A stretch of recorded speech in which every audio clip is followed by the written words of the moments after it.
Alright guys, a progress update. Frame rails are almost done. This side I got that little hole down there I got to plug. Filler piece that goes in there. But the back side here is completely done. This frame rail is just about done.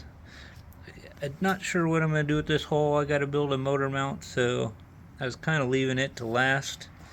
But this side's all done. And underneath, everything is completely welded underneath on both sides. All these parts are welded in. I ended up MIGing it all. It's just easier, and the welder and I were doing good today, so I just burned it all in. Made me a little better, sturdier level mount to mock the motor up on, front and back here. It allows me to move it around and get it to location. Motor still needs to come up about an inch in the back and about 3/4 of an inch or so in the front.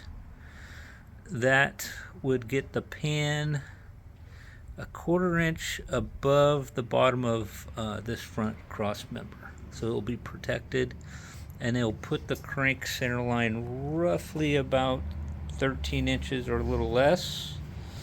The motor's pretty centered. Need to do some final adjustment there, but it's close.